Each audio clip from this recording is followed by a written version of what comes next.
శాంతి. ఆదివారం అవ్యక్త బాప్దాదా గారి రివైజ్ మురళి విందాము. మురళి తారీఖు మే 31, 2026.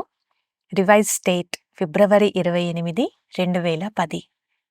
మురళి సారము: పరమాత్మ ప్రేమకు పాత్రులైన ఆత్మలు, దుఃఖితులకు సుఖం యొక్క దోసిలిని ఇవ్వండి.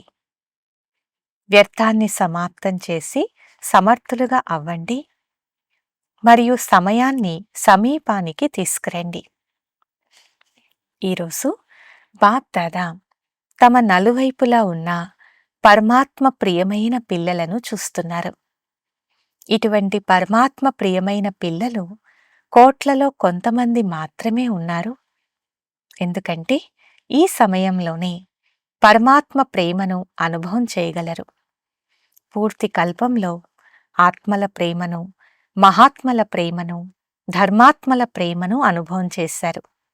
కానీ పరమాత్మ ప్రేమ కేవలం ఇప్పుడు సంగమయుగంలో మాత్రమే ఉంటుంది. దానిని పిల్లలైన మీరందరూ అనుభవం చేస్తున్నారు.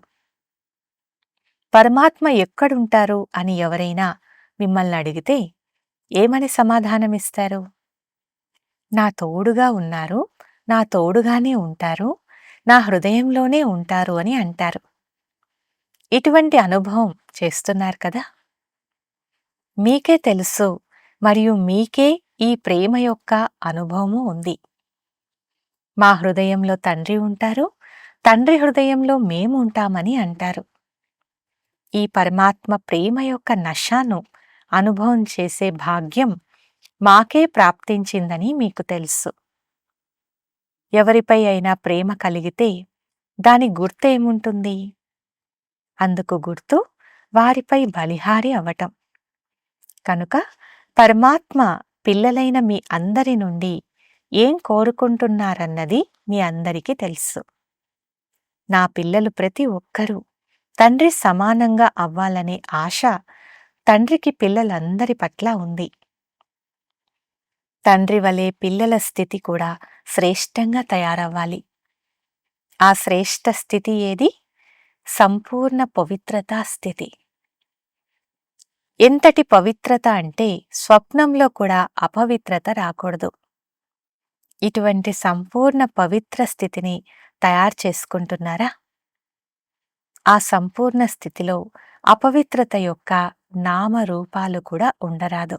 అచ్చా, నలువైపులా ఉన్న పరమాత్మ ప్రేమికులైన పిల్లలు ఎవరైతే సదా పరమాత్మ ప్రేమలో ఎగురుతూ ఉంటారో, తీవ్ర పురుషార్థులుగా ఉన్నారో, సేవలో నిర్విఘ్న సత్యమైన సేవాదారులుగా ఉన్నారో, ఇటువంటి నలువైపులా ఉన్న పిల్లలను బాప్దాదా చూస్తున్నారు.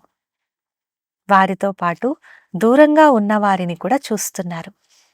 మరియు ఇక్కడ శాంతివనంలో కూడా వేరువేరు స్థానాల్లో స్క్రీన్పై చూస్తున్నారో, వింటున్నారో ఆ పిల్లలందరికీ బాప్దాదా సదా కొరకు ఖుషీగా ఉండండి మరియు ఖుషీని పంచండి అనే వరదానాన్ని ఇస్తున్నారు. సంతోషకర ముఖం ఉండాలి. ఎవరు మీ ముఖం చూసినా ఆ ముఖం చూసి సంతోషించాలి. వారెలా ఉన్నా కానీ మీ సంతోషకర ముఖం చూసి స్వయం కూడా సంతోషించాలి. ఈ వరదానం నలువైపులా ఉన్న పిల్లలకు లేక సన్ముఖంలో ఉన్న వారందరికీ ఒక వరదానం.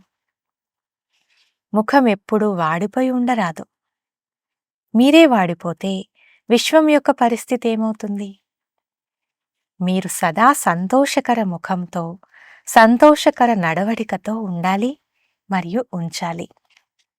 ఇటువంటి తీవ్ర పురుషార్థి పిల్లలందరికీ బాప్దాదా యొక్క ప్రియ స్మృతులు మరియు మధురాతి మధురమైన పిల్లలకు నమస్తే. వరదానము: మీ మూర్తి ద్వారా తండ్రి మరియు శిక్షకుని ముఖాన్ని ప్రత్యక్షం చేసే అనుభవీ మూరత్ భవ. వివరణ: మీ అసలైన పొజిషన్లో స్థితమవ్వడమే స్మృతి యాత్ర.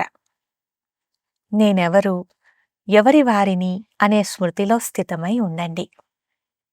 ఈ అసలైన స్వరూపం యొక్క నిశ్చయం మరియు అనేకసార్లు విజయీని అనే స్మృతి దీని ద్వారా సదా నశాస్థితి యొక్క సాగరంలో తేలియాడుతూ ఉంటారు. మీరు సుఖదాత యొక్క పిల్లలు కనుక మీకు దుఃఖపు అల ఎలా రాగలదు? సర్వశక్తివంతుని పిల్లలు శక్తిహీనంగా ఎలా అవ్వగలరు?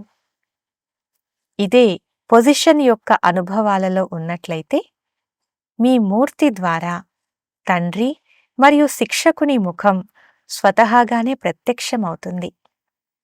స్లోగన్: ఎవరి ముఖము మరియు నడవడికలో దివ్యత ఉంటుందో వారే సత్యవాదులు. అవ్యక్త సూచన: సదా అచంచలమైన స్థిరమైన ఏకరస స్థితిని అనుభవం చేసేందుకు ఈరోజుటి పాయింట్.